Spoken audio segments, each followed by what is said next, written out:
অন্যদিকে ঢাকার মধুর ক্যান্টিনে ভাঙচুর, ঐতিহ্যবাহী মধুর ক্যান্টিনে চেয়ার টেবিল ভাঙচুর করা হয়। ঢাকা বিশ্ববিদ্যালয়ের স্মৃতি বিজড়িত মধুর ক্যান্টিন, বাংলা ভাষা আন্দোলনের আঁতুর ঘর মধুর ক্যান্টিন। বুধবার মধুর ক্যান্টিনে তাণ্ডব চালান এক ব্যক্তি। ক্যান্টিন ছাড়েন বিশ্ববিদ্যালয়ের পড়ুয়ারা। বিশ্ববিদ্যালয়ের ছাত্রদলের হোর্ডিং ভেঙে ফেলা হয়। দেখুন কিভাবে ভাঙচুর চালানো হয়। ভাঙচুরের ঘটনায় একজনকে গ্রেফতার করেছে পুলিশ।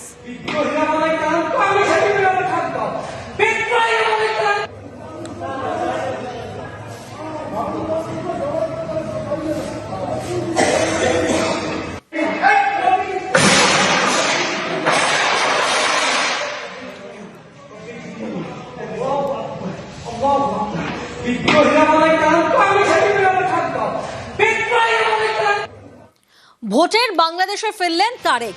17 বছর পর বাংলাদেশে খালেদা পুত্র। লন্ডন থেকে ঢাকায় এলেন তারেক রহমান। তারেকের ফেরায় উচ্ছ্বাসের ছবি চোখে পড়ে বিএনপির নেতাকর্মীদের মধ্যে। আর ঢাকার রাজপথে বিএনপির নেতাকর্মীদের উপচে পড়া ভিড়।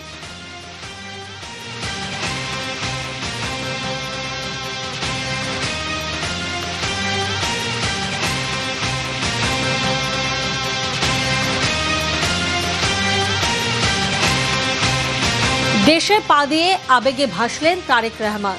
বাংলাদেশের মাটি ছুঁয়ে প্রণাম প্রাক্তন প্রধানমন্ত্রীর ছেলে ও বিএনপির ভারপ্রাপ্ত চেয়ারম্যান তারেক রহমান।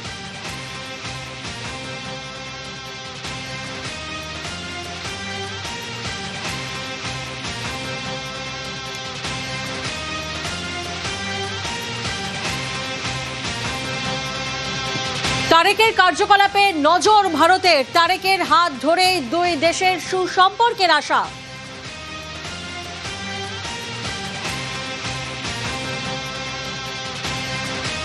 আর এই নিয়েই আমরা কথা বলেছিলাম আন্তর্জাতিক সম্পর্ক বিশেষজ্ঞের সঙ্গে। তিনি কি বলছেন শোনাবো আপনাদের।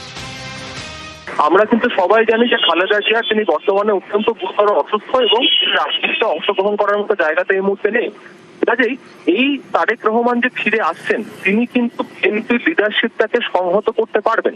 এবার যদি বলেন যে ভারতের ক্ষেত্রে কি প্রভাব পড়বে, আমরা জানি যে ভারতে কিন্তু শেখ হাসিনা তিনি ভারতে রয়েছেন বা তার দলের লিডারশিপেরও কিন্তু একটা অংশ এখনো পর্যন্ত ভারতে আত্মগোপন করে বা তারা আশ্রয় নিয়ে সেখানে রয়েছেন।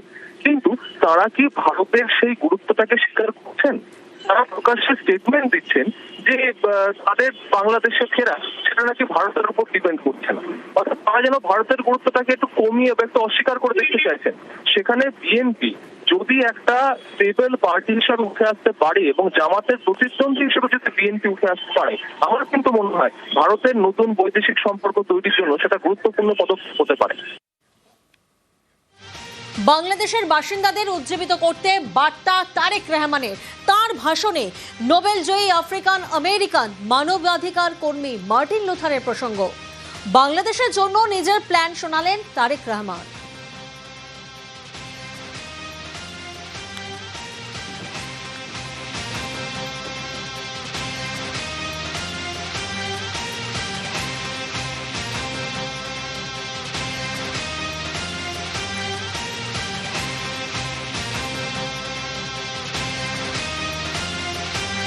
বাংলাদেশের বাসিন্দাদের উজ্জীবিত করতে বার্তা তারেক রহমানের। তার ভাষণে নোবেলজয়ী আফ্রিকান আমেরিকান মানবাধিকার কর্মী মার্টিন লুথারের প্রসঙ্গ। বাংলাদেশের জন্য নিজের প্ল্যান শোনালেন তারেক রহমান।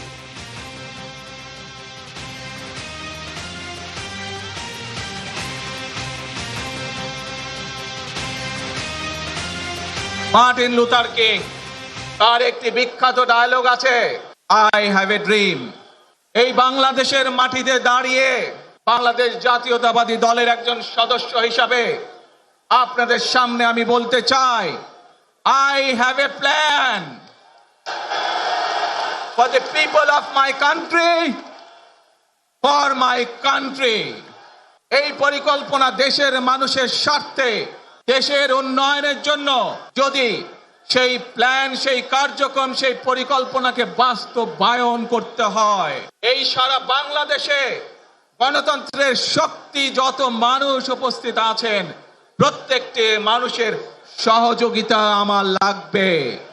আপনারা যদি আমাদেরকে সহযোগিতা করেন আমরা আই হ্যাভ এ প্ল্যান বাস্তবায়ন করতে সক্ষম হব। অস্থির বাংলাদেশ, দেশে ফিরে নিরাপদ বাংলাদেশ গড়ার আহ্বান তারেকের। উস্কানের মুখেও শান্তি শৃঙ্খলা বজায় রাখার আহ্বান। তরুণ প্রজন্মকে দায়িত্ব নেওয়ার ডাক খালেদা জিয়ার পুত্রের। একটি নিরাপদ বাংলাদেশ আমরা গড়ে তুলতে চাই, যে বাংলাদেশে একজন নারী, একজন পুরুষ, একজন শিশু যেই হোক না কেন নিরাপদে ঘর থেকে বের হলে নিরাপদে ঘরে আবার ফিরে আসতে পারে। যে কোনো মূল্যে আমাদেরকে এই দেশের শান্তি শৃঙ্খলা রক্ষা করতে হবে। যে কোনো উস্কানির মুখে আমাদেরকে ধীর শান্ত থাকতে হবে। প্রিয় ভাই বোনেরা, আমরা দেশের শান্তি চাই। বিভিন্ন আধিপত্যবাদ শক্তির গুপ্তচরেরা বিভিন্নভাবে ষড়যন্ত্রে এখন লিপ্ত রয়েছে। আমাদেরকে ধৈর্যশীল হতে হবে, আমাদেরকে ধৈর্য ধারণ করতে হবে। বিশেষ করে তরুণ প্রজন্মের যে সদস্যরা আছেন, আপনারাই আগামী দিন দেশকে নেতৃত্ব দিবেন, দেশকে গড়ে তুলবেন। এই দায়িত্ব তরুণ প্রজন্মের সদস্যদেরকে আজ গ্রহণ করতে হবে। 17 বছর পর দেশে ফিরেছেন তারেক রহমান। বিমানবন্দর থেকে ইউনূসকে ফোন করেন, শারীরিক অবস্থার খোঁজ নেন। নিরাপত্তার জন্য প্রধান উপদেষ্টাকে ধন্যবাদও জানায় খালেদা জিয়ার ছেলে। এরপর ফোনের কথোপকথন ফেসবুক পেজ থেকে আপলোডও করা হয়। আপনার শরীর কেমন আছে? আমি আমার পক্ষ থেকে এবং আমার পরিবারের পক্ষ থেকে ধন্যবাদ জানাচ্ছি। আপনি আপনার পক্ষ থেকে বিভিন্ন রকম আয়োজন করেছেন, বিশেষ করে আমার নিরাপত্তার জন্য। Thank you so much, thank you so much. সব রকম আয়োজন। ওসমান হাদির হত্যার জন্য দায়ী মোহাম্মদ ইউনূসের সরকার। বিস্ফোরক অভিযোগ নিহত ছাত্রনেতার ভাই ওমর হাদির। তার দাবি, বাংলাদেশের ভোট বানচাল করতেই হাদিকে হত্যা করিয়েছে ইউনূস প্রশাসন।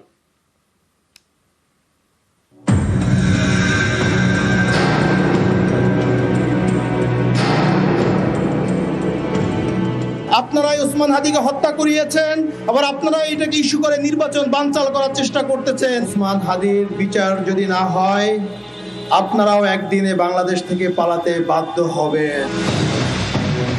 শরীফ ওসমান হাদি বাংলাদেশের জনপ্রিয় ছাত্রনেতা। আসন্ন সাধারণ নির্বাচনে তার ঢাকা থেকে প্রার্থী হওয়ার কথা ছিল। এহেন ওসমানী ঢাকার রাজপথে গুলিবিদ্ধ হন 12ই ডিসেম্বর। পরে সিঙ্গাপুরের হাসপাতালে তার মৃত্যু হয়। এই খবর বাংলাদেশে পৌঁছতেই ক্ষোভের আগুন জ্বলে ওঠে, যে আগুনে পুড়তে হয় বাংলাদেশের সবথেকে জনপ্রিয় দুই সংবাদপত্র প্রথম আলো এবং ডেইলি স্টারকে। ওসমান হাদির হত্যার জন্য এবার সেদেশের অন্তর্বর্তীকালীন সরকারের প্রধান উপদেষ্টা মোহাম্মদ ইউনূসের দিকে আঙুল তুললেন ওসমান হাদির ভাই ওমর।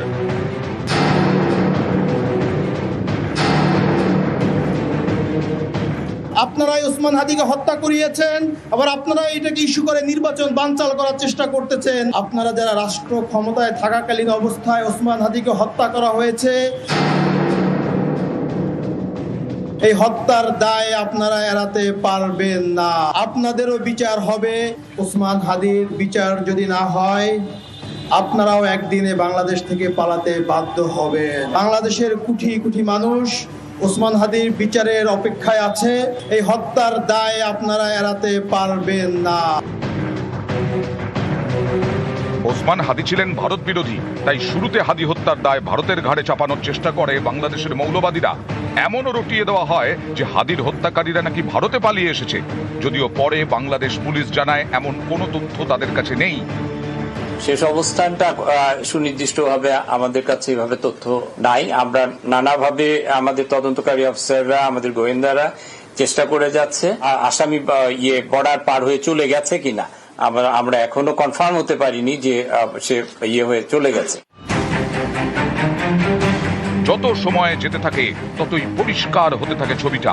সামনে আসতে শুরু করে হাদির একের পর এক ভাষণ, যেখানে ইউনূসের উপদেষ্টাদের তুলোধনা করছেন তিনি। প্রশ্ন তুলছেন, ভোটের আগেই কেন বিএনপির সঙ্গে সমঝোতা করে নিচ্ছেন ইউনূসের উপদেষ্টারা? উপদেষ্টাদের বিরুদ্ধে সাধারণ মানুষের ক্ষোভের কথা কি ইউনূস জানেন না? এভাবে কি ইনসাফের বাংলাদেশ তৈরি করা যাবে? মিনিমাম 100 রিকশাওয়ালার সাথে কথা বলেছি গতকাল পর্যন্ত। প্রত্যেকে বলে এই উপদেষ্টাদেরকে তারা বিশ্বাস করে না, কিন্তু ইনুস বেড়া ভালো। এই প্রশ্নগুলোকে রাজনৈতিক মঞ্চে তুলে আনতে চাইছিলেন ছাত্রনেতা ওসমান হাদি। বিপুল জনপ্রিয়তাও পাচ্ছিলেন তিনি। অনেকের মতে ভোটে জিতলে দেশের শীর্ষ কোনো প্রশাসনিক পদে বসা নিশ্চিত ছিল তার। কিন্তু ভোটের আগেই হত্যা করা হলো হাদিকে। শুধু হাদি নন, সম্প্রতি গুলি করা হয়েছে আরেক ছাত্রনেতাকে। তবে কি গোটাটাই ভোট বানচাল করার ছক? দীর্ঘ গড়িমসির পর অবশেষে বাংলাদেশে ভোট করাচ্ছেন মোহাম্মদ ইউনূস। 12ই ফেব্রুয়ারি সাধারণ নির্বাচন। ভোটের পর নতুন সরকার এলে দেশের শীর্ষ প্রশাসনিক পদ থেকে সরতে হবে ইউনূসকে। খুব বেশি হলে রাষ্ট্রপতির পদ পেতে পারেন তিনি। ফলে রাজনীতির পাটিগণিত অনুযায়ী বাংলাদেশে ভোট হয়ে নির্বাচিত সরকার এসে গেলে ক্ষমতা হারাবেন ইউনূস। সেই কারণেই কি ভোট বানচাল করে দেওয়ার চেষ্টা, যাতে প্রধান উপদেষ্টার চেয়ারে বসে থাকা যায়? তাই কি হাদির মতো ছাত্রনেতা খুন? একটা অপদার্থ ক্ষমতালোভী ইউনূস বেকার ছাত্রছাত্রীদের সামনে রেখে তিনি ক্ষমতা ভোগ করতে এসছেন, এবং সেই ক্ষমতা ভোগের সামনে যারা থাকে তাদের তিনি সরিয়ে দেবেন, এটা নিঃসন্দেহে বোঝা যাচ্ছে। এবং হাদি যেহেতু ইলেকশন চেয়েছিল, তাকে যে সমর্থন করা যায় তা নয়, এবং হাদি যে বলেছিল যে নির্বাচন করতেই হবে, সেটা তো ইউনূস সরকার মেনে নেবে না। তিনি মুখোশধারী শাসক, এবং হাদির ভাই যা বলেছেন এটা সম্পূর্ণরূপে সত্যি। এই ইউনূস তার মৃত্যুর জন্য যে দায়ী এবং তাকে যে হত্যা করেছে, সেটা আর অন্য কিছু বলার অবকাশ নেই। এই হত্যার দায় আপনারা এড়াতে পারবেন না। নিউজ 18 বাংলা।